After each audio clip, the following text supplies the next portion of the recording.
first of all, I'd like to thank again Provost Bruno for supporting the series and making it happen. And in fact, Provost Bruno has already introduced the speaker. There is little left for me to do.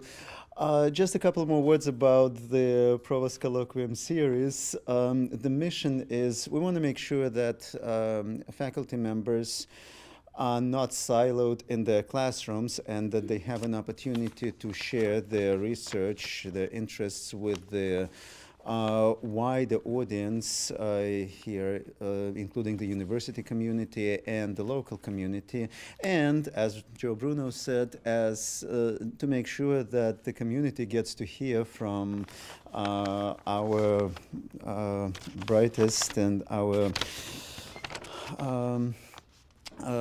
most active faculty members about their research and about the developments in arts and sciences and in the world. And let me just read a quick bio for Dr. Warburton. He is an international economist with a PhD from Fordham University in New York.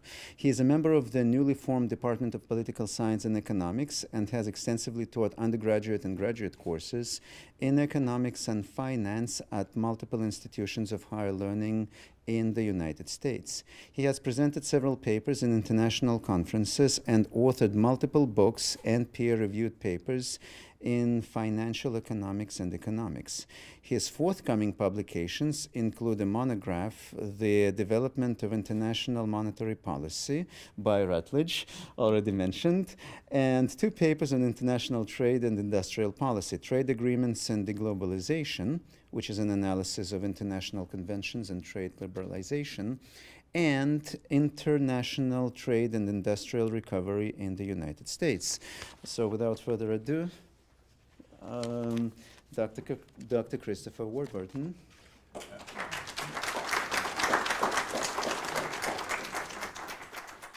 Thank you very much, Dr. Gulpin. I want to say thank you to each and every one of you for stopping by today under this very inclement weather. In particular, I want to extend my appreciation and gratitude to the committee member who decided to actually select my proposal. That was a very wise decision to begin with. Because these days, international trade is very, very important. It's a very topical issue. It has a lot to do with our welfare, but at the same time, you have a lot of people who are international economists. So we have to be careful. And I'm just going to try to fill in some of the void, because there's been a lot of talk, a lot of debate going on about international trade, but more so the TPP and why the TPP is such a bad idea. So my primary mission today is to actually explain why the TPP or free trade agreements are not necessarily very bad, given the circumstances and changes that we have in the global economy, but also to share the different light on the debates that you have out there. Right. I also want to thank in particular the provost for stopping by, and all the deans and vice presidents who might be around, and some of my colleagues from political science and the business management department. Okay.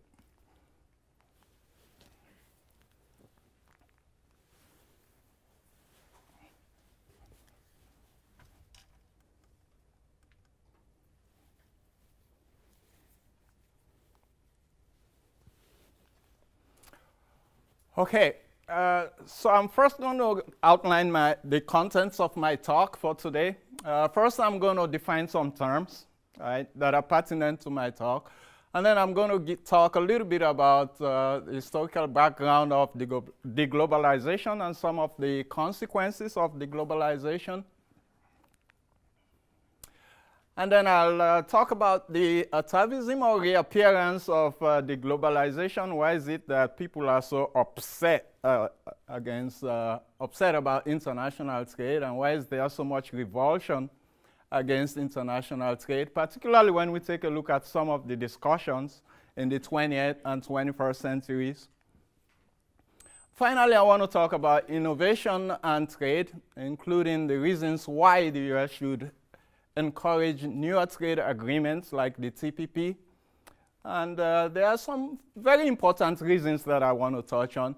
First, I want to talk about corruption and international trade. You don't hear people talk about this a lot, right? But it's a very serious issue, actually, when you think in terms of international trade agreements. We also want to talk a little bit about international labor abuses and anti-competitive practices. I'm going to be talking about increasing export propensities and general welfare. How can the US increase its export propensities, and how can exports actually affect the general welfare of US nationals and US residents? And we also need to talk a little bit about the need for access to life-saving drugs and protection of intellectual property. And finally, sustainable development, for those of you who are interested in the environment and the welfare of subsequent generation. So we have the issue of intergenerational equity. So how do we use environmental resources today in such a way that we do not compromise the ability of subsequent generation to grow, or we do not compromise the welfare of subsequent generation? So first, I want to talk about international trade conventions and what we mean by international trade conventions. Right? Well, they are just treaties with provisions for resolutions of trade disputes. Right? That is very, very important, because when nations sign treaties, they also want to make sure that they have provisions in international trade treaties to resolve their disputes. Because obviously, we're going to have disputes as far as international trade agreements are concerned, or international trade treaties are concerned. And it's very, very important for nations to have a mechanism as to how they can go about resolving these trade disputes. Right? Now, when we think in terms of international conventions, there are three important principles that we want to keep in mind. Right? So first, we want to think about non-discrimination. So that simply means that nations should not be discriminating against other nations when it comes to market access, right, or when it comes to selling their products. Liberalization, essentially, nations would like to reduce their trade barriers or their restrictions to international trade. And restrictions can come in various forms, actually. You have tariffs, which are otherwise known as taxes, and these tariffs can be import tariffs or they can be export tariffs. Fortunately, in the US, we do not necessarily have export tariffs, but we do have some amount of import tariffs. So the idea is to actually reduce these tariffs, but also we have what are known as non-tariff barriers. They are restrictions other than tariffs, and they could be because of product quality and so on and so forth. But liberalization is a very important principle or fundamental principle of international trade when we take a look at the obligations of the World Trade Organization. And finally, the principle of fairness is also very, very important, equity. Right? So what do we mean by that? Well, like I said earlier on, we can have restrictions in international trade that take various forms. Right? So we can think in terms of government procurement policies, for example. That could be a form of restriction. We can also think in terms of illegal subsidies. Or it could be as a matter of dumping, because nations might decide to just dump their goods in foreign nations in order to get some kind of market advantage, or licenses, or it could be as a result of product quality. So for example, a nation might say, well, we don't like your beef or your meat. Keep it out of our country. Don't sell it to us. Right? It's kind of toxic. And there could be no legal basis for that, actually, except for the fact that they want to minimize or restrict trade. All right? So what do I mean by deglobalization? Well, we're actually looking at policies that are intended to prevent global economic integration of free trade. So if we have policies that inveigh against liberalization of free trade, we can actually consider those to be under the category of deglobalization. And we can actually think of some policies like tariffs or taxes, which I talked about earlier on imported or exported goods, because in some countries they do have tariffs on imports as well as exports. right? And we also have other forms of restrictions apart from tariffs, and we can have a situation where people are actually trying to obstruct or repudiate international trade talks. So all of these attributes can be considered to be aspects of deglobalization. Well, innovation is very, very important when we think in terms of international trade. We're actually thinking in terms of newer methods to produce goods. And if we have a situation where countries are very, very innovative, they can produce goods at a cheaper cost, and that should actually give them an added advantage when it comes to competitiveness in the global economy. So that is very, very important. And generally, when we think about innovation, we have to think about the economic circumstances that generate innovation. But we also have to think of innovation as some form of scientific progress that is actually going to aid production. In economics, we talk a lot about comparative advantage and competitiveness, because when nations are very, very competitive, or when they can produce goods at cheaper costs, then they tend to have some kind of advantage in the global market in terms of their variable costs for the most part. So if nations can actually reduce their variable costs, they're in a position to actually increase output and be competitive in the global economy. Now, as far as sustainable development is concerned, we should be thinking about the prudent or equitable use of environmental resources. And here we're thinking about flora, fauna, air, and water. That does not compromise the well-being of subsequent generations. So, like I said earlier on, we should be thinking about intergenerational equity. Right? So are there lessons to be learned when we think in terms of deglobalization? And the answer is yes, because history has taught us that deglobalization can be very, very destabilizing. It can be very, very problematic. And we can go all the way back to the 19th century. We can think of what happened in 1828 when we had the Tariffs of Abomination. Those tariffs were so bad that they were considered to be the Tariffs of Abomination. All right? And they were generally levied against British manufacturers, which caused some form of Southern resentment because that disadvantaged the South, and the South was not very, very happy about that. So taxes on British imports rose to about 50%. That is pretty staggering if you think about it. Right? And then in the 1930s, we have the Smoot-Hawley Act, the Smoot-Hawley tariff. And on average, U.S. import tariffs were raised for about 53%. Again, we can see that that is very, very costly. That is very, very high. But ironically, during this period, you have people who are saying this is a very bad idea. The government should not be imposing tariffs. Well, why is that the case if you think about it? Right? Well, whenever you have these tariffs, if you're a consumer, then what is going to happen? Well, you're going to be paying higher prices for these goods that have been taxed. So essentially, the suppliers are just going to pass on the tax over to you for the most part. And that is ultimately going to increase your cost of living.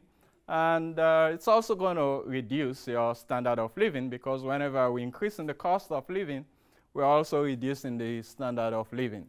And if you're interested in the stuff, you can take a look at my publication in Applied Econometrics and International Development. I talked a lot about the tariffs of abomination and the Smoot-Hawley tariff, right?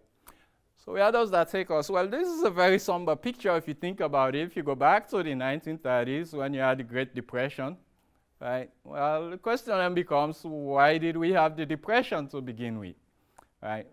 Well, believe it or not, international trade played a very critical role in terms of the Depression, in terms of causing the Great Depression of the 1930s, right?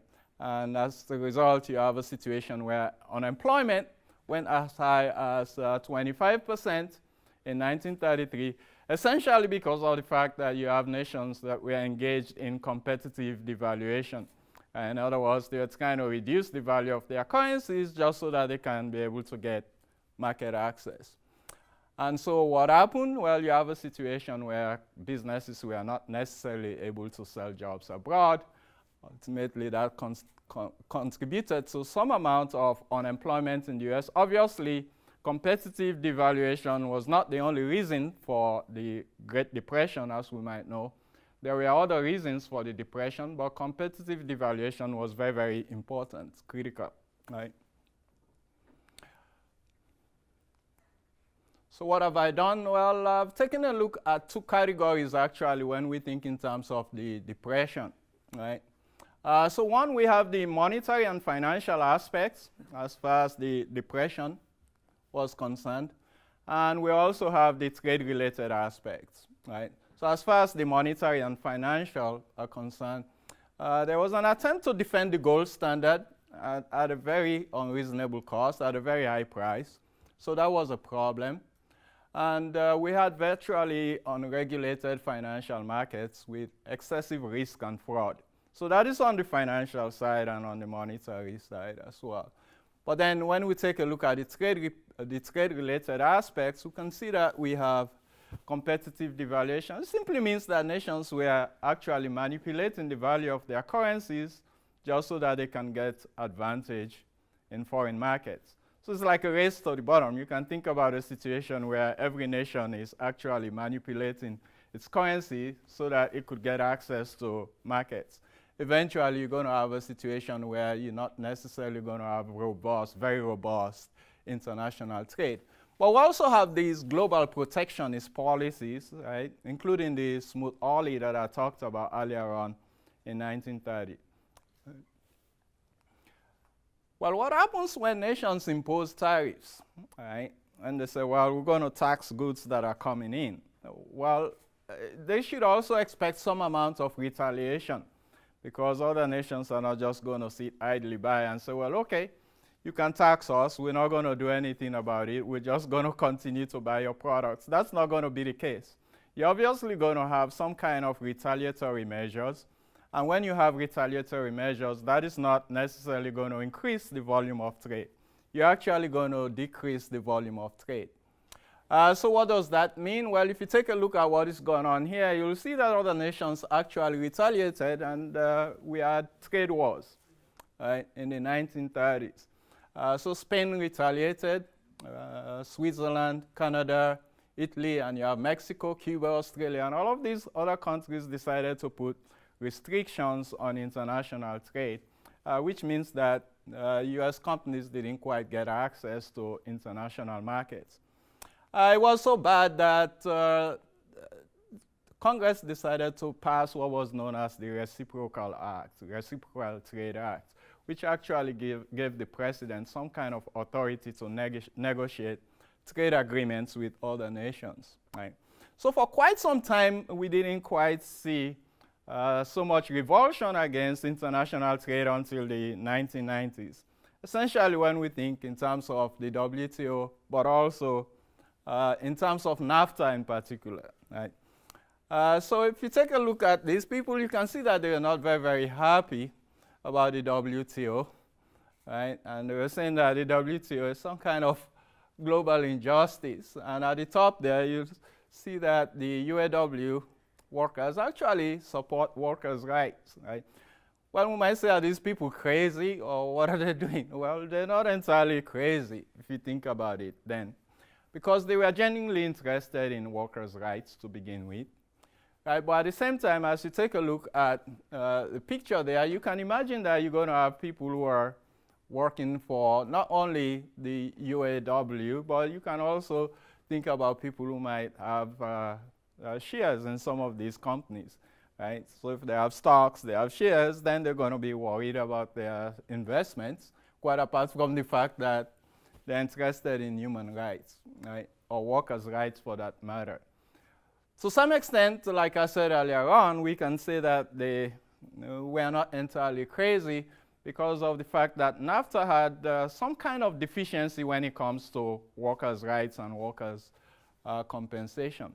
But we have to be grateful to the WTO in particular. Well, it initially started off as GATT, but then in 1995 it became WTO. Well, the question then becomes, why did we have the WTO to begin with? Well, again, we have to go back to the 1930s to actually see what was going on when we talked about competitive devaluation. And we realized that as a result of all the beggar thy neighbor policies and competitive devaluation, trade was very, very chaotic. And it was very, very important to have some kind of order, more or less, when we think in terms of international trade. And that's one of the reasons why the WTO was set up. In keeping with the principles that I talked about earlier on, non-discrimination, liberalization, and equity or fairness, right? So was the WTO successful? Well, if we take a look at what was going on in the 1970s, we can see that we had a lot of trade negotiations going on. So the question then becomes, well, why did we have all of these trade negotiations? There must be some reason why we have these trade negotiations. Well, obviously, the situations or conditions in the 1940s or the 1930s were entirely different from the situations in the 1970s. A lot of issues were not addressed in the 1940s. And therefore, nations felt that it would be a good idea to have newer agreements just to deal with some of the deficiencies of the 1930s and the 1940s. So you have various rounds of talks, and these rounds of talks are just negotiations for the most part. You have the Kennedy round in the 1960s, you have the Tokyo round in 1973, right, all the way up to 1979. The Uruguay round, which actually laid the foundation for the WTO, and that was because of the fact that GATT had some very, very serious deficiencies when it comes to trade dispute resolutions, but also when it comes to intellectual property, right, and the service, right, industry. These are all things that were not considered in the 1940s, but all of a sudden nations realized that, well, it's important for us to talk about these issues, to deal with these issues, just so that we can be able to have robust trade. Eventually, these multilateral round of talks, right, were not very, very successful because the Doha Round ultimately failed. The question then becomes, why did the Doha Round fail? And how did nations go about dealing with the failure of the Doha Round? Well, they quickly realized that whenever you have a lot of nations being involved in negotiations, it's very, very difficult for them to arrive at consensus. So they moved away from these larger multilateral negotiations or arrangements to regional arrangements, bilateral, and smaller categories of arrangement. So the Doha Round actually failed, right? And the major lesson from that was that the number of countries in multilateral negotiations can be very, very problematic, particularly when you have a lot of countries. It's normally very, very difficult to have consensus when you have a lot of countries and when you're dealing with a lot of people, right? Well, NAFTA was a problem, like I said. As you can see, these people are actually upset with NAFTA, and they're saying that NAFTA kills, right? So the question then becomes, was NAFTA catastrophic? And did these people have genuine concerns? Well, the idea is yes, if you take a look at, to some extent, because they were partly right and they were partly wrong, right? To some extent, because of the fact that NAFTA didn't quite consider labor issues, among other things. And so people were actually upset about that. But to say that NAFTA actually contributed to job losses is not entirely accurate, as we'll see in a little while, because when it comes to US competitiveness in the global market, we realize that some of these industries were in trouble going all the way back to the 1950s, right? So it was not in the 1990s. So Senator Flake has some very interesting things to say about NAFTA and international trade. So as you can see, NAFTA created the largest free trade zone in the world with an economic output of 20 trillion. And it quadrupled American exports to Canada and Mexico, eliminated tariffs that had increased the cost of doing business and reduced the prices for consumers. So consumers are beneficiaries. to some extent, right? But then we might want to ask the question, was NAFTA trade creating or trade diverting? Which simply means, could the US have obtained goods at cheaper prices abroad, quite apart from Canada and Mexico? And the answer is yes, to some extent, right? Because the US could have acquired cheaper goods from China, for example, as opposed to Canada and Mexico. Right? But then what happens in 2001, right? So people have been talking a lot about NAFTA and the detrimental effects of NAFTA. But if you take a look at what is going on here, China joined the WTO just about this time period, 2001. So you can see what is going on here in terms of US imports from China. You can see that it grew exponentially, it increased. And that is partly because of the fact that China was now a member of the WTO, all right? And again, remember we talked about the principle of non-discrimination. So if China is now a member of the WTO, that means that the US cannot possibly discriminate against China because of the fact that the US has some kind of trade agreement with Mexico and Canada. So that was a significant event. So generally, when people talk about NAFTA, for the most part, they don't normally think about what happened in 2001, and now China became integrated into the global economy, which was a very, very important development when you think about it, right? So earlier on, I talked about the deficiency as far as labor rights were concerned. So originally, labor rights were not properly considered in the NAFTA agreement. However, in 2007, Congress actually decided to deal with that issue. So labor rights were actually dealt with. And the new framework provides more stringent enforcement measures than past multilateral agreements. Right? So we have this myth about the Rust Belt. So a lot of people have been talking about the Rust Belt and what went on with the Rust Belt, which simply means that you have deindustrialization, people were dislocated, people have to relocate, and so on and so forth because of the fact that you have all of these jobs that were going away. And people believe that, well, it was because of NAFTA that these jobs were going away to Mexico. But that's not the case, like I said earlier on, because we saw this pattern going all the way back to the 1950s. The question then becomes, well, why was that the case? Well, it's because then it was a lot cheaper for some of these companies to produce abroad. And labor costs were also very, very high in the US. And if companies really want to be competitive, then they'll go in search of cheaper labor and cheaper costs. That's the only way that they can be competitive in the global economy. And that was one of the reasons why we saw the collapse of this Rust Belt. But also you had protectionist policies. If you think about the automobile industry, if you think about the steel industry, these industries were actually protected seriously by the US Congress, and therefore that made it impossible for these industries to be very, very competitive in the global economy. So it's not entirely correct to say that it was NAFTA that contributed to the problems that we saw in the Rust Belt. But we can also think about how innovation has actually created some new cities and how some new cities benefited as a result of innovation and dynamism when we think in terms of articles of trade. Right? So we can take a look at Michigan. Right? Can also take a look at Wyoming, Tennessee. Right? So the West and the South actually did a lot better later on between the period 2009 and 2014. When you think in terms of the employment growth, we're looking at what? 31%, 31.3, 38%. So we see some kind of revival. Well, I don't want to say revival. We see some kind of growth in other cities that we are not necessarily part of the Rust Belt. And the reason why we saw this growth is because of the fact that we had a lot of innovation in the US.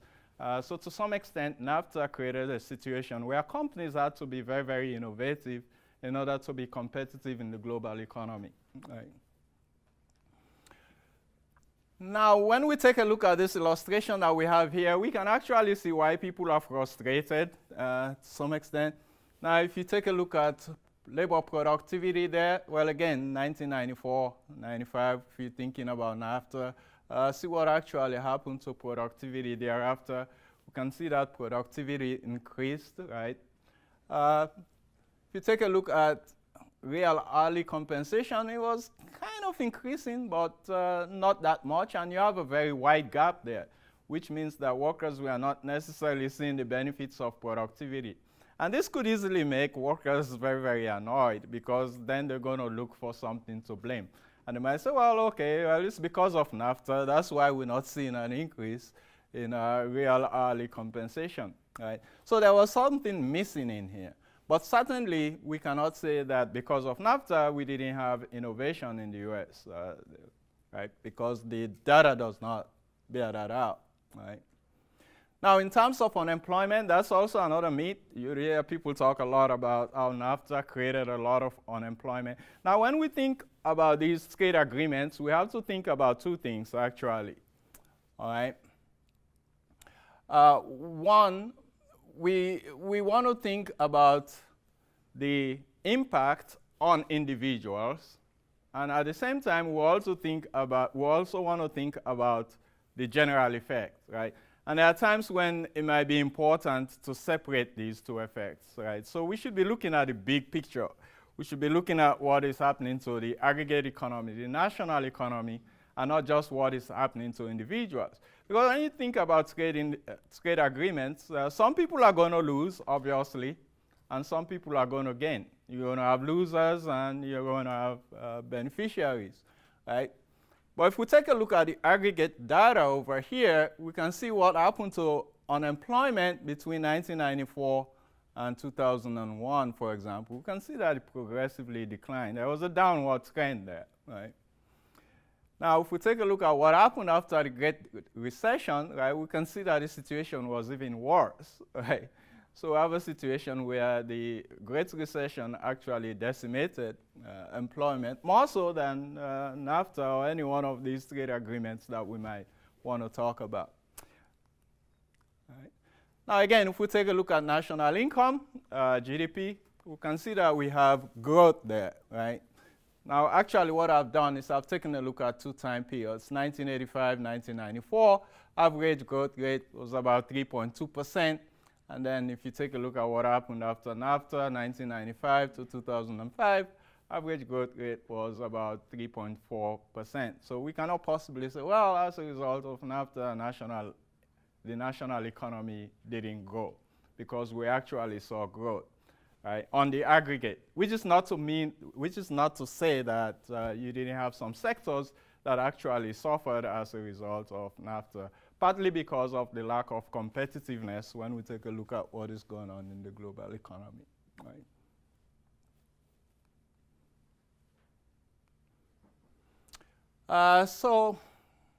What can we say about productivity right now? Well, productivity is not very, very robust. So we actually need some kind of stimulus when we think about productivity. And the one way that we can actually have the stimulus is to have international trade, right? To increase the volume of trade, because we know that trade actually spurs innovation, all right? So since the Great Recession of 2007-09, labor productivity has grown just 1%. So that's not very, very encouraging, right? However, we do have some sectors that have been doing very, very well, right? So for example, if we take a look at the wireless telecommunication sector, that has performed reasonably well, which shows that the US is doing what? Developing some kind of comparative advantage in this area, right? So over a period of time, we should expect some amount of dynamism when we think in terms of the goods that are going to be produced and when we think in terms of international trade, all right?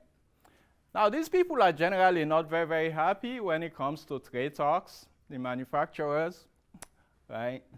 And we can see why, right? If we take a look at the cost of manufacturing, right, going all the way back to 1996, we can see that we actually have a problem, right? It has grown in the US, but you have some other countries that have done terribly bad, right? So for example, Germany, 109. If you take a look at Australia, it's 148. But notice what has happened in Mexico as well. We can see that we have some kind of growth there, right? 109. Right. So is that a problem? Well, yes, because if we take a look at productivity, we don't see too much, right? So that means that we do not necessarily have a very robust record when it comes to innovation in the manufacturing sector. And this is just restating the problem when we get back to what was going on in the Rust Belt. So we have a situation where manufacturing has actually seen some kind of problem when it comes to innovation. You can see that it's very, very flat there when you think in terms of productivity in manufacturing. Right?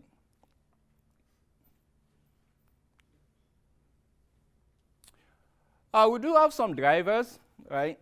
When we think in terms of dynamic comparative advantage on newer areas, right, in the US. So for example, auto technology, we see some kind of revitalization in Michigan for about 9%. Texas, when it comes to energy, 4.2%. And Washington, like I said earlier on, the West has been doing very, very well. So you have a situation where some jobs actually moved from the Rust Belt to the West. Washington, 7.9%. So we have a situation where new areas are actually doing very well. So why do we have so much problem, right? We would normally imagine that consumers would like these trade agreements. Sellers might not necessarily like the trade agreements. Well, we also have a situation where consumers are workers, and we also have a situation where sellers are also consumers. So it's very, very difficult to have some kind of consensus. And this is where policy making is very, very important when it comes to driving the national debates or the national discourse, right? So the question then becomes, should the US embrace trade negotiations, and why? I've identified some reasons why the US should actually pioneer trade agreements, right, or trade negotiations. Well, we generally tend to have changing economic circumstances which require newer trade agreements based on fundamental principles of international law, the three principles that I talked about earlier on. So that is very, very important.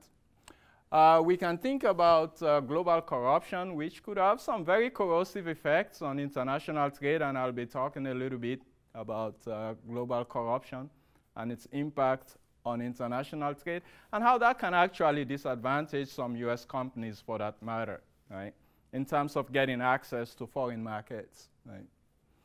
We also have abusive external labor conditions, right. I have some posters out there.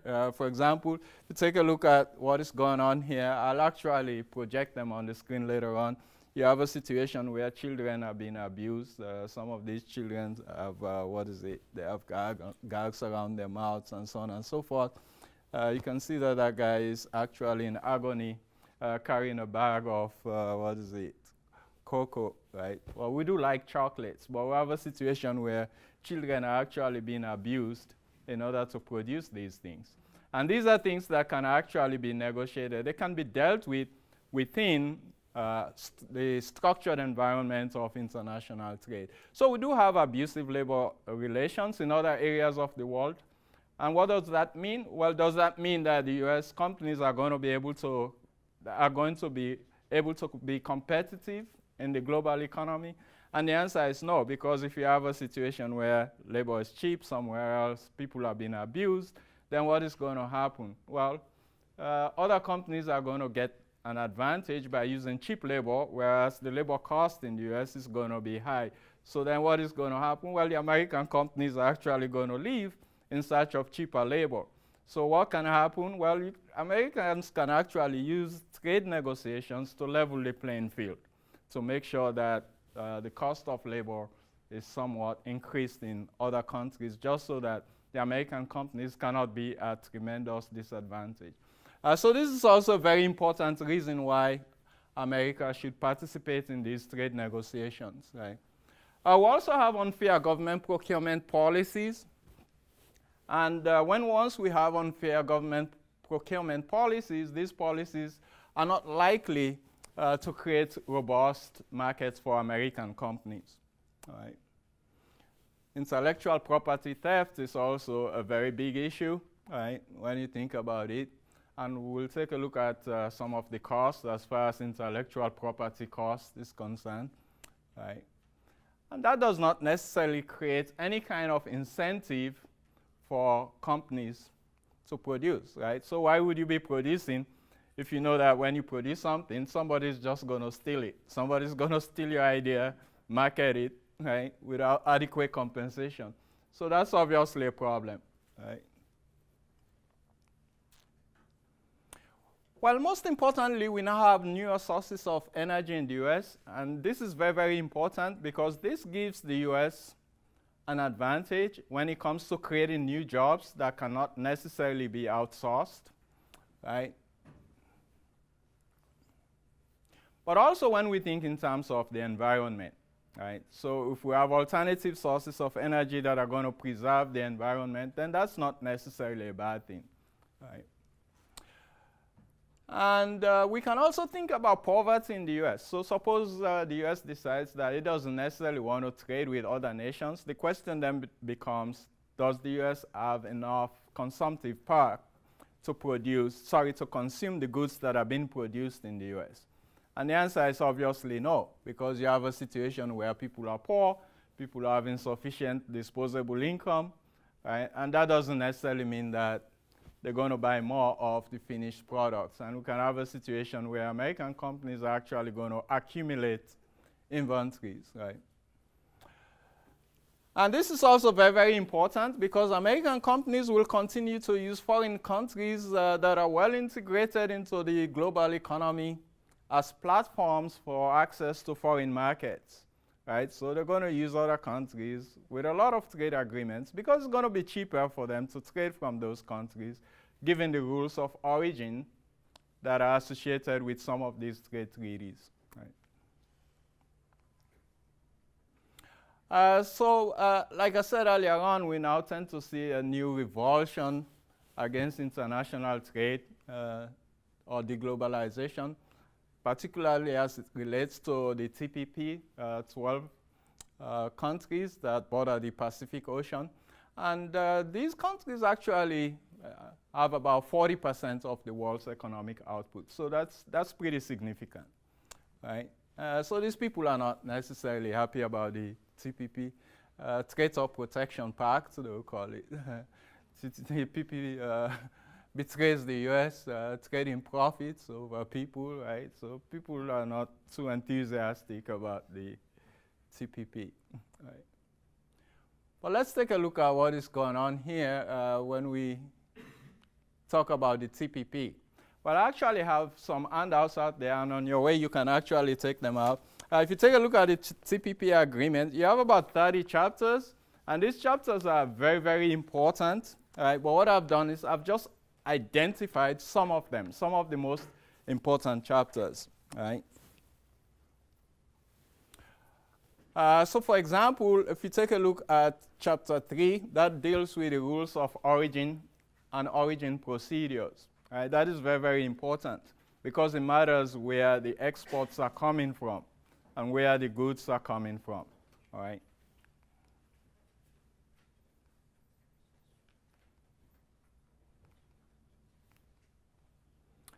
Another important chapter is chapter 7, right? Sanitary and phytosanitary measures that has to do with product quality, right? I also have to deal with plants. E-commerce, now in the 1930s, people were not thinking about e-commerce. The 1940s, people were not thinking about e-commerce. In the 1970s, people were not thinking about e-commerce. But today, people are thinking about e-commerce because it's very, very important when it comes to data acquisition and the dissemination of information. So that is very, very important, right? So that is also another area of opportunity, right? Government procurement policies and state-owned policies, state-owned enterprises, right? These are not generally intended to promote competition, and therefore American companies may have a very hard time penetrating some markets abroad, right? Intellectual property rights or theft is also very, very important. Like I said earlier on, when you think in terms of innovation, why would you want to innovate if other people are going to steal your ideas, right? So that can be a deterrent. And obviously, we have labor rights, labor issues. One thing that we have to remember is that we do have a lot of trade negotiations, trade agreements, trade treaties, and so on and so forth. But most of these treaties that we have on the books do not necessarily address some of the issues that I'm identifying over here, right? And so these issues are very, very important when we think in terms of trade negotiations and how America can actually benefit from international trade negotiations, right? So labor rights are very, very important. Obviously, they don't enforce labor rights in some countries as much as they do in the US, and that's a big problem, right? Because those countries are going to have some kind of advantage. And then we also have to think about the environment for those of us who care about sustainable development. You don't have a lot of trade treaties that actually deal with the environment, right? Actually, very few treaties specifically deal with the environment, and even when they do not necessarily deal with enforcement measures. So it's one thing to have these treaties, to sign these treaties, and so on and so forth, but it's also another thing to make sure that the provisions within the treaties are actually enforced, right? So that is a deficiency. It's a very big deficiency when we think in terms of international trade agreements. And finally, cooperation and capacity building. It's normally a good idea to help other countries to develop just so that they can be able to meet some of their international obligations, particularly when it comes to sustainable development. Right. Now, if you think about the TPP is a very robust opportunity for America when it comes to trade. If you think in terms of the total goods traded with the United States, as far as Canada is concerned, and these are 2017 estimates, 577 billion, Japan 194, Mexico 532, Vietnam 45, and so on and so forth. So the TPP is a very robust area. It's a very good opportunity for Americans to have some kind of market access, right?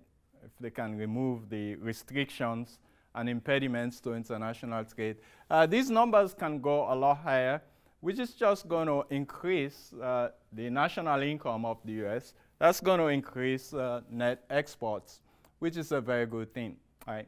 I promised to talk about corruption and trade, right? So does corruption affect profitability of American businesses, right? And the answer is yes, all right. Well, when? Under what conditions? Well, if we have a situation where national laws are ambiguous and irregularly enforced, that could be a problem, right? Because American companies are going to have a very hard time doing business in those countries. Public policy encourages bias in trade, investment, and procurement policies. And corruption can also be seen as a tax on investment, right? So that is very, very important. Now, if you take a look at some of these countries that the US should be trading with or should be having this pact with, you can see that they're not doing too well as far as corruption is concerned when you take a look at the Corruption Perception Index, for example. Well, the US ranks about 18, so you do have some amount of corruption in the US to begin with. Right, but if you look at places like Mexico, Chile, and so on and so forth, you tend to see a considerable amount of corruption in some of these countries. Right? Corruption is not necessarily a good thing for international business, as you might know by now. Right?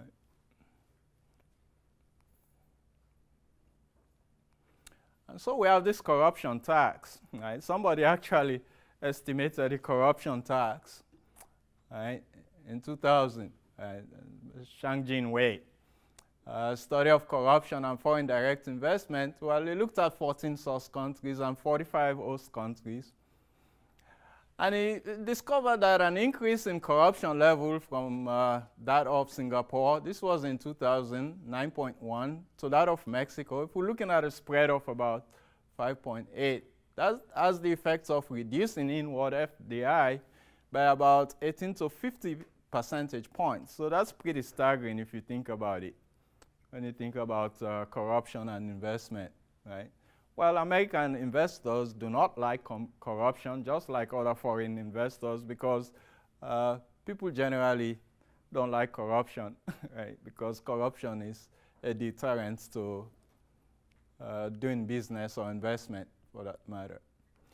So is trade good for U.S. exports, right? So I want to talk a little bit about export propensities, but also can think in terms of small businesses, right? Less than 5% of U.S. small businesses export, and approximately half of them exports to only one country. This is kind of pathetic, right? And in most cases, we're looking at Canada and Mexico, and we know the importance of small businesses, obviously, in the U.S. We know that small businesses create a lot of jobs in the U.S., right? So what does this tell us? Well, we can actually take a look at the trajectory of exports and imports. We can see that it's been going down, actually. So this is what I actually discovered when I looked at the data, U.S. exports and import growth from 1965 to 2015. This is not necessarily very, very encouraging, as you can see.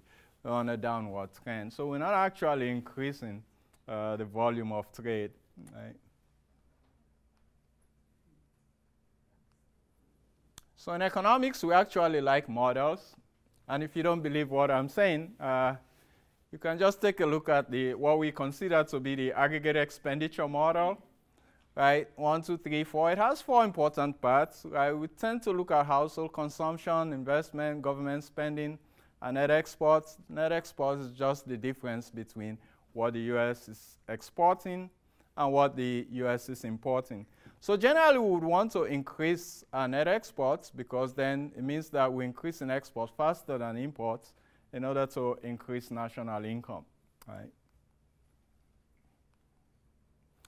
So that's just the identity, C plus I plus G plus NX. For those of you who have read a little bit of macroeconomics, you might have seen this model, which is known as the aggregate expenditure model. And so this net exports over here is very, very important when we think in terms of increasing national income. So what I did, well, again, we can think about national income or the net exports, and we can say, well, what does net exports depend on? Well, 2 things, actually. Well, you don't have to worry about the formulas here and whatnot. They might not mean a lot to some of you. But we have to pay attention to the real exchange rate, and we also have to pay attention to foreign income. So these 2 things actually impact net exports, right? But then when I estimated the trade-weighted dollar, right, as it relates to the TPP countries, well, this is what I discovered, right? Well, this was up till about 2015. We can see that we have a slight appreciation of the dollar. And so what does this mean? Well, it simply means that U.S. goods are now going to be much more comparatively expensive in these countries. And if U.S. goods are expensive in these countries, then what does that mean? Well, it simply means that they're not going to be importing a lot from the U.S. because it's now relatively much more expensive to import from the U.S. I talked about the rules of origin earlier on. And the rules of origin are very, very important because of the fact that they can actually reduce the tariffs of companies that are exporting to other countries, particularly when they produce within countries that have international trade agreements with other countries. So that is very, very important. So U.S. companies that desire to exploit such an advantage cannot possibly trade from the U.S. homeland. They would have to go someplace else, right? Because of the fact that they might want to take advantage of the rules of origin, because it's going to be cheaper for them to operate from these countries where they're going to have reduced taxes or the benefits of reduced taxes, right? Well, what about Mexico? Well, people talk a lot about cheap labor in Mexico, right? But what people don't normally talk a lot about is market access. Well, why is that the case? Well, if we think about what is going on in Mexico, Mexico has a lot of trade agreements relative to the US. So what does that mean? It simply means that Mexico actually creates opportunities for US companies to trade using Mexico as a platform as opposed to trading from the US, because of the fact that US does not necessarily have that many trade agreements relative to Mexico, right? And again, we can take a look at some of the costs there, right? If we think in terms of what is it? Right, labor advantage is estimated to be about, 6,000 per car, if you think about it, right?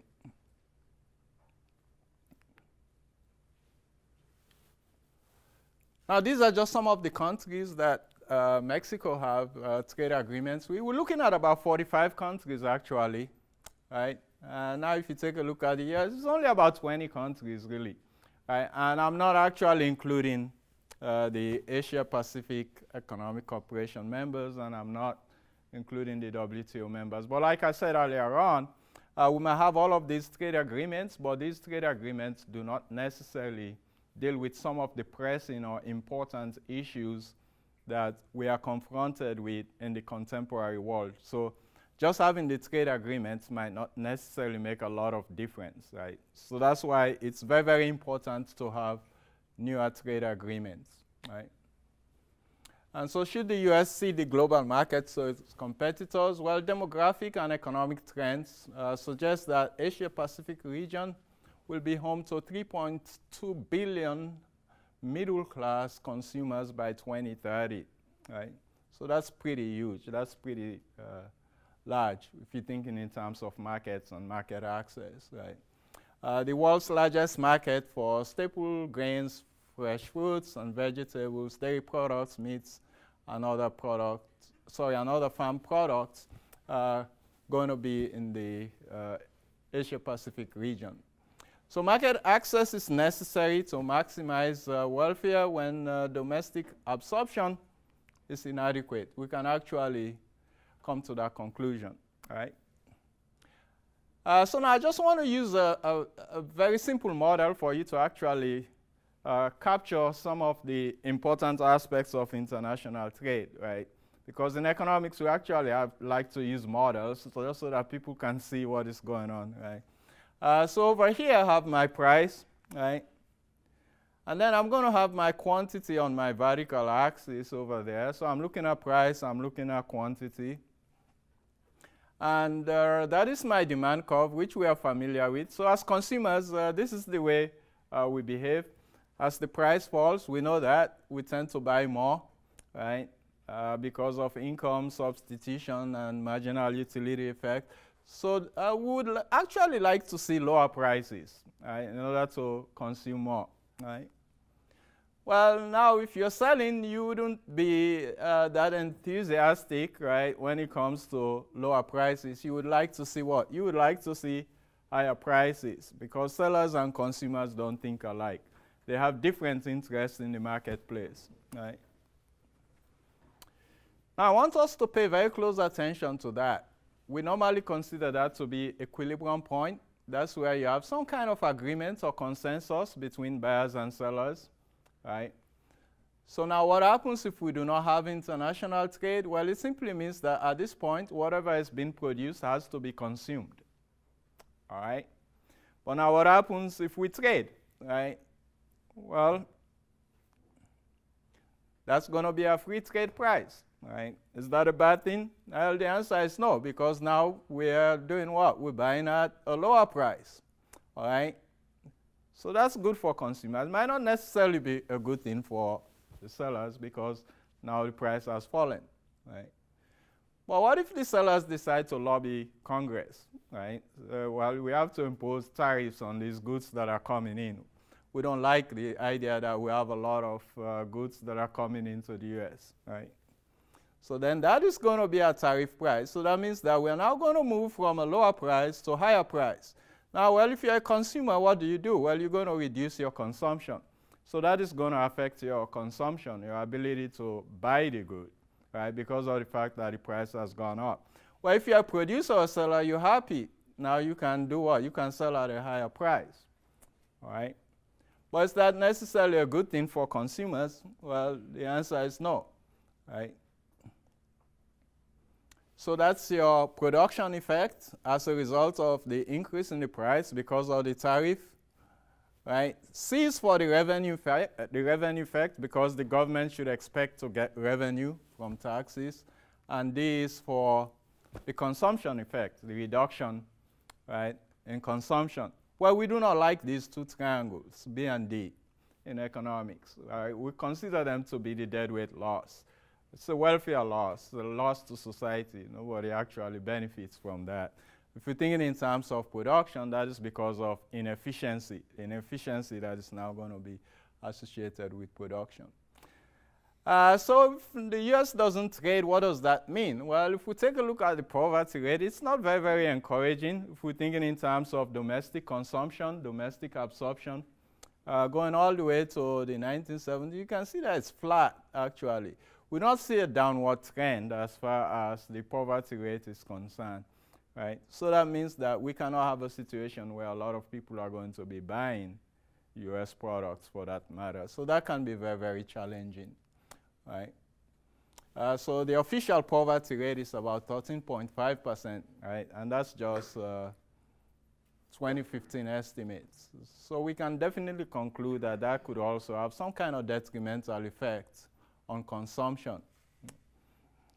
So in 2015, it was estimated that about 43.1 million Americans lived in poverty, right, according to the official measure. Looking at a population of 320 million, 2015. That's pretty staggering if you think about it. Right? And if we take a look at the supplemental poverty measure, then the poverty rate is about 14.3%.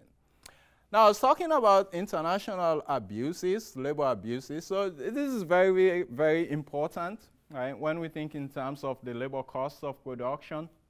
All right, so we have 21 million people who are actually victims of forced labor, and this is just 2012 estimates, right? Now we can actually take a look at what is going on in Pacific countries over there, right? We're looking at, what is it? 11.7 million or so when we take a look at the Pacific countries there, right? So that's pretty high, right? And we also have a situation where children are being abused, right? Producing denim, right? So these are the kinds of things that trade agreements can actually minimize if you think about it, right? Obviously, this is in Vietnam, right? This is kind of pitiful actually when you think about it, right? So if not for anything, these are some of the things that we might want to consider when we actually think in terms of trade agreements. Right? And this is also pathetic. Right? You can actually see that this young child is actually carrying a bag of cocoa, right? Just so that we can be able to eat chocolates, right? But if we're actually serious about international trade agreements, then these are things that we should also be thinking about, right? Now, what does this mean? Well, if you take a look at the profits, right, from forced labor, now take a look at what is going on in the Asia-Pacific region. You can see that it's very, very high, right? So this should say something, actually, about U.S. competitiveness or the ability of U.S. to compete in the global economy, right? We're looking at, 51.8, right? A billion or so. So that's pretty large if you think about it, right? So this means that these people are actually sitting on a lot of cheap labor when it comes to production and trade. And therefore, it's actually going to be very, very difficult for countries that do not engage in labor abuses to actually compete against these countries, right? So if we take a look at international treaties, we can actually see that we have some labor deficiencies there, right? Only 4 trade agreements are known for strong and enforceable provisions of the enabling provisions of the ILO, the International Labour Organization. And the U.S. has, free trade agreements with Peru, Panama, Colombia, and South Korea when it comes to these labor issues, right? But generally, we tend to see labor deficiencies in international trade treaty, and it's normally very, very important for the U.S. to take a pioneering role when it comes to labor and international trade agreements. Now, what about healthcare? Well, it's also very, very important because if we have competition and if we have access to foreign drugs, then what does that mean? Well, that means that you can be able to buy drugs at cheaper prices if you have competition as opposed to restrictions, right? People have a warning there. TPP fast track puts all our health in danger. Sometimes we have to pay attention to what these people are saying in their posters. So is that entirely accurate? Well, not necessarily. Pharmaceutical companies are actually doing very, very well if you think about it. If you take a look at pharmaceutical companies, and generally these companies are very, very opposed, right, to these trade agreements. Johnson & Johnson, 13.8 billion in profit, Pfizer 22, and so on and so forth. So the pharmaceutical companies are not doing that bad, right, when it comes to profits and access to drugs, right? Well, why is that the case? Well, we're actually looking at imperfect markets for the most part. Very little competition in this area. And who suffers in the final analysis? Well, the people who are sick and poor. So now if you're sick and poor, you're in a very vulnerable position, right? It's not a pretty position to be. Well, there are obviously some health issues that we have to think about, right? What is the reasonable profit for pharmaceutical companies? Because obviously, when companies innovate, they expect to have profits, right? So that's a supply side issue, right? Well, these are just some important issues. IP, intellectual property and recovery of R&D costs, for example, that is important. Compensation for innovation, they want to be compensated for their innovation, reinvestment. Reasonable recovery period for research and development, and there are obviously international health crisis issues, right? So what is reasonable access to affordable drugs beyond the monopolistic or imperfect market structure, right? Well, removal of trade barriers and product quality are very, very important in terms of answering that question, right?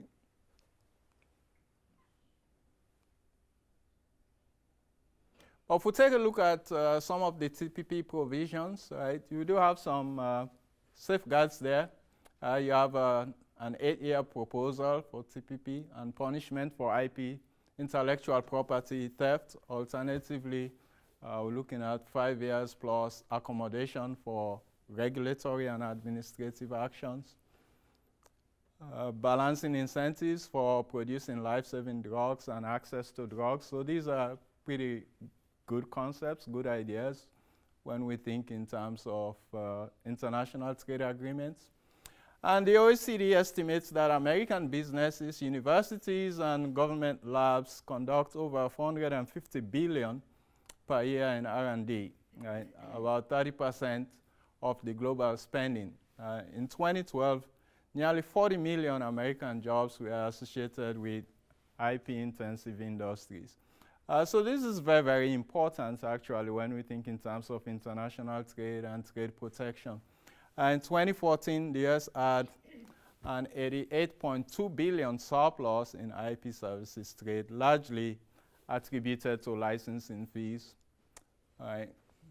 But then how do we get to a situation where the price of Daraprim can go from $13.50 to $750, right? That is kind of problematic, right? So these are the kinds of problems that we see when we're dealing with imperfect market structure, right? Some kind of gouging, obviously, right? But also what would empower somebody to gouge? Well, because of the fact that you do not necessarily have competition, more or less, right? And we can also take a look at another drug, right? The Flazarcort, right? Abroad, this drug was going for what, 1,200 or so per year, right? The US actually approved of this stuff in 2017. But if you take a look at the annual cost of this drug, it's about 54,000, right? So what happens if you do not have enough money, right? Economic resources. So that's obviously a problem, all right?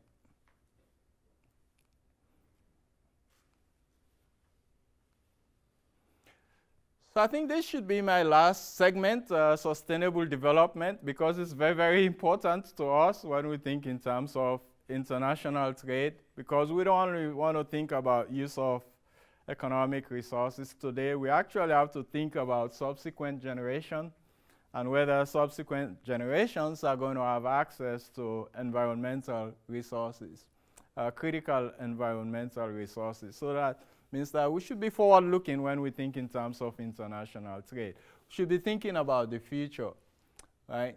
So there are some newer developmental challenges, actually, when we think in terms of wildlife trafficking, illegal logging, illegal fishing, and air and marine pollution. These things are very, very important. And these are issues that can be dealt with within international trade agreements. And that was one of the areas that the TPP was actually focused on, right? And the Asia-Pacific region in particular is actually very, very problematic when we think in terms of environmental challenges, right? So TPP countries are members of the Convention on International Trade in Endangered Species, right? So that's CITES. They also have other multilateral environmental agreements. But like I said earlier on, some of these agreements are not all encompassing. They are deficient in so many areas, particularly when we think in terms of enforcement. So it might be good to have these agreements, to have these treaties, but the question then becomes, can these treaties be enforced? And what are the parameters for enforcement? Invariably, these treaties are highly deficient, and therefore, when we think in terms of international trade agreement, it's very, very important that we also consider these deficiencies in terms of crafting new agreements, right? So what are the areas of opportunities here? Prohibitions on some of the most harmful fisheries subsidies, and we can also have transparency policies here. Commitments to combat wildlife trafficking beyond sites and promote sustainable marine life. Right. The enforcement of environmental laws dealing with endangered species, right? Air and water pollution and other environmental matters. And the TPP is the first US agreement to create a formal and permanent framework, actually, of cooperation for capacity building to save the environment. Remember, I was talking about capacity building earlier on. So this aspect is also very, very important. It's something that we also want to consider when we think about the TPP. Now, these pictures are rather frightening when you think about it, because this is exactly what we've been doing to the environment for quite some time now, when we think in terms of oil pollution. On the right there, you have England in the 19th century, and on the left, you have pollution that is associated with oil, right, in the 20th century. Right? So we know the effects of oil pollution, obviously, when we think in terms of rising sea temperatures, when we think in terms of greenhouse gases and depletion of the ozone layer and all of those kinds of things. So these are serious problems that we actually want to deal with, right? And international trade agreements are very, very important, right?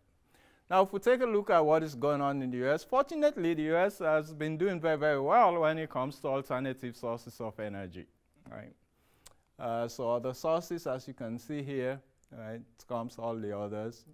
Natural gas is doing very well in the U.S. right now, and the U.S. is poised to export a lot of natural gas when we're thinking in terms of alternative sources of energy. So that's very, very important. We can see that coal is all the way down there, although the U.S. tends to export a lot of coal, right? But in terms of environmental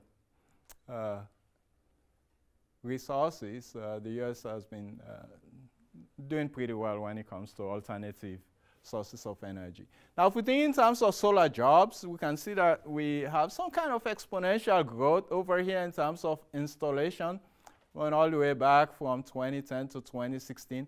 So we can see that this is a very robust area if we're thinking about the environment and articles of trade, right? So solar energy is becoming very, very important, right? Well, then we have to worry about these tigers, particularly the Sumatran tigers, right? Because they've been poached, right? The population of tigers has declined by what? 97% over the last century, right?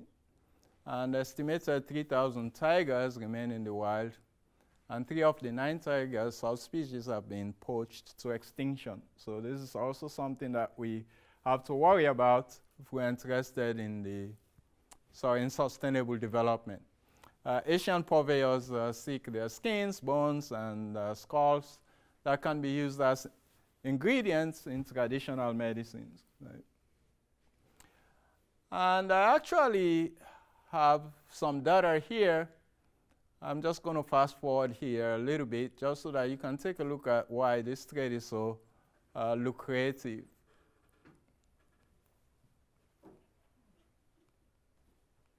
Oh, that's a Sumatran tiger potting. But they actually play a very important role when it comes to preserving the ecosystem, right? Because as we know, tigers are pivotal to preserving the ecosystem. They are one of the dominant carnivores, actually, that help to check animal population in the wild. So they play a very critical role, just as elephants as well, when it comes to transporting seeds and all of those kinds of things. But these animals are being hunted for their ivory, and they're being hunted to extinction. So something has to be done to rescue them, right? So now we can see why, right? Why that is the case, right? These things are very, very pricey in international markets when you take a look at it. Elephant, 28,000, right? Elephant tusk, $1,800 in Vietnam, right?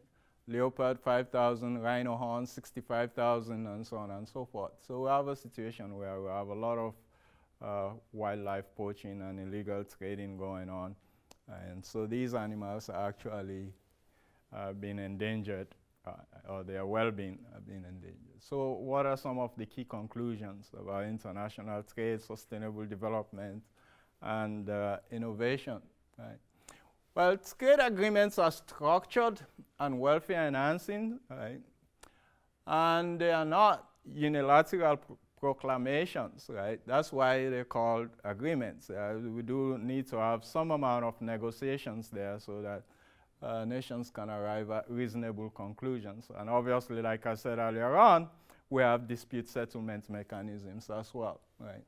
So agreements are the results of compromises because nations pursue their national self-interest. So American interest is not necessarily going to coincide with Vietnamese interests, right? So they have to negotiate these things. International trade facilitates innovation and economic growth, and this has been tested. This point has been tested over the years, and it's well known that that's a fact, right? So if we actually want innovation, we want economic growth, then international trade is the way to go, right?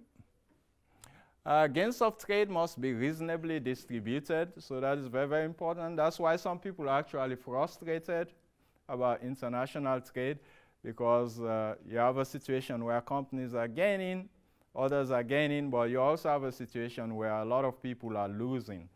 And losers tend to be very, very agitated when it comes to international trade agreements.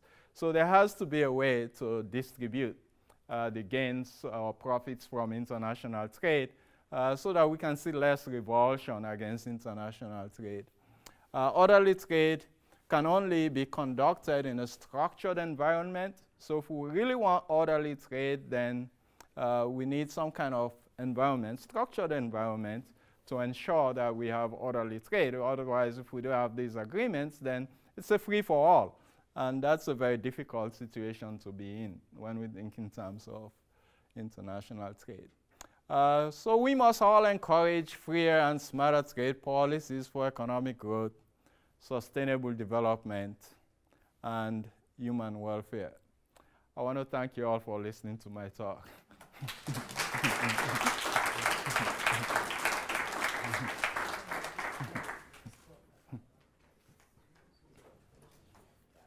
Yeah, any questions? I'm open to questions at this point in time, if you have any. Yeah. Do you think people are afraid of international trade as a whole, or what goes into that trade agreements? So they're not against international trade, they just don't trust what people put in those agreements. Well, it's not them doing it, it's somebody else doing it. Well, a couple of things. One, generally people are misinformed, and that tends to incite them. They tend to have some kind of reservations about international trade. But also, at the teething stages, these trade agreements are not finalized. Right? Things have to be negotiated. And ultimately, nations have to agree as to what is going to be in their best interest. But obviously, people are also afraid of their jobs because they think that they're going to lose their jobs because of the fact that you're going to have a lot of foreign goods coming in. And that scares people a lot, which is generally the case because, like I said earlier on, some people are going to lose, some people are going to gain.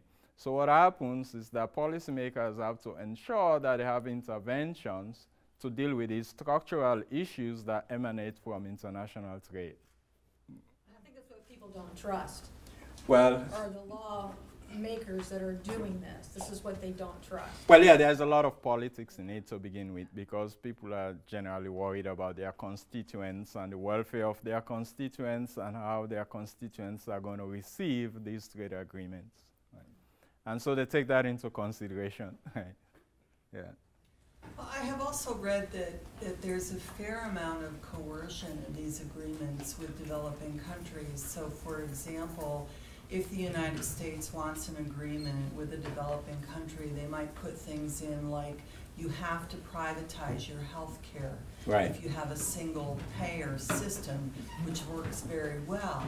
You know, so this is in direct opposition to human welfare. But because we're the big bully on the block and our companies want to make money on healthcare, then they're forcing that conversion. Right. And unfortunately, that's why you see a failure of some of these treaties, right? A prime example, the Doha Round, because they couldn't come to any kind of agreement or consensus when it comes to agricultural subsidies. Because the developing countries were saying, well, okay, you protected your agricultural sector, you protected other things, but all of a sudden now you want us to liberalize, to open up, and it generally tends to see some kind of friction there or disagreement, and ultimately the failure of trade treaties, because you're right, sometimes you have coercion, but these nations can also walk away from these agreements or these negotiations if they think that it's extremely detrimental to their interests. Yeah. My understanding is that the Trump administration is moving away from from rules that try to address corruption in foreign trade, because they see those rules as restricting American business operations overseas. Is that true?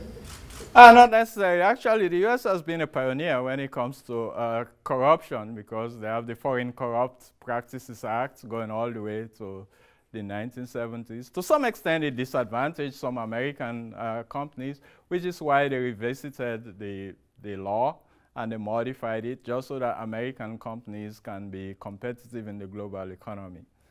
But then as far as this administration is concerned, they have a lot of different approaches when it comes to some of these issues. But it's in the best interest to have an environment, a trade environment, where you do not have a lot of corruption. And again, it boils down to negotiating, right, the key components or the key contents of any international trade agreement, right? But it would strike me as odd for any one administration to be kind of suspicious of corruption clauses in international trade agreements to such an extent that they might want to encourage it for the benefit of US companies, because eventually it's not going to be in the best interest of US companies anyway to trade in an environment that is excessively corrupt, right?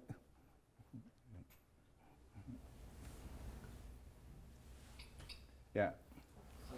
So I get the idea of like trade and stuff. So if there's, you know, apples and oranges can be produced in one country, and apples and oranges can be produced in another country, and the idea is that one can produce one better, one can produce the other better. So overall, there'll be more goods if one specializes in oranges and one specializes in apples, that kind of thing. But if it comes to like manufacturing or other things, where pretty much wherever it's happening, it can be done equally well. How does that like come into play? Like if specialization doesn't really happen anymore, and well, if you don't have any cost differential, right? If there's no difference in terms of the opportunity cost, then trade is not going to take place, right? But invariably, most of the time, you're going to have cost differentials, and that is where comparative advantage comes in. And countries are going to specialize in the production of the goods for which they have a comparative advantage. But theoretically, if you have a situation where the opportunity cost is identical, which is rarely the case, then there will be no basis for international trade, right, as far as that particular product is concerned. So my question too is like, if it's like manufacturing jobs, what, or most jobs that will be able to be done overseas and not here, what can keep those jobs, like whatever jobs like the factory automation, what can keep those jobs here if the main determinants are just labor costs and stuff, which is usually cheaper? Well, unfortunately, nothing, because if you have a company, right, if you are an owner of a company, then what is going to matter to you most, right? Your profit. Bottom line, right? Competitiveness in the global economy, because you're not going to be in business for too long if you're being outcompeted in the global market, right? And that is why companies have been leaving, because they want to take advantage of cheaper costs, right? But also access to foreign markets. Alternatively, what can happen, the government can actually think about alternative ways to generate jobs domestically. That's why I was talking about alternative sources of energy and all of those kinds of things. Jobs that cannot necessarily be outsourced. So those are the kinds of jobs that are actually going to compensate for jobs that are leaving, right, that couldn't possibly come back, right? But businesses are always going to take advantage of cheaper costs of production.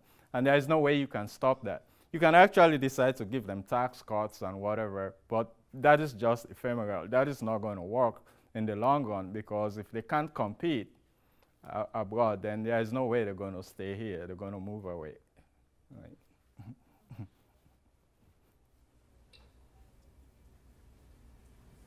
Any other questions?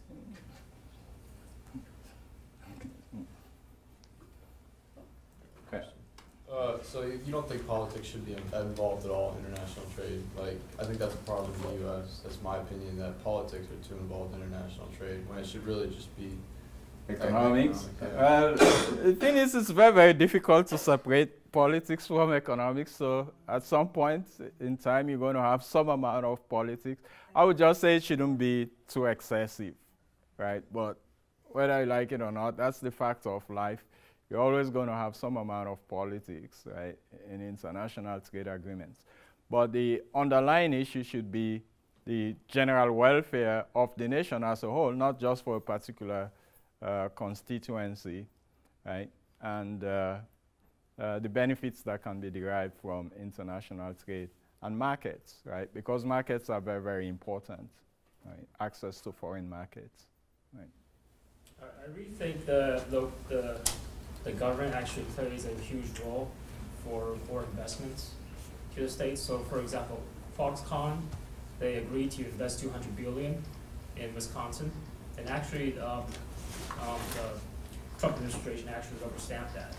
And also, the government actually went on and also signed an agreement. I mean, the local government actually plays a huge role to tying these two companies together.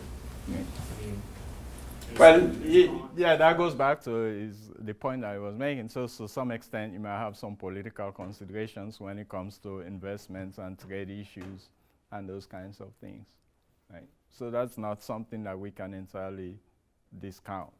Right? So this is one situation where the government is trying to attract investment or encourage foreign investment, right? But then, if you have international trade agreements, then that could be negotiated to see if it's detrimental to others, right, when it comes to investment, foreign direct investments and market access. Yeah.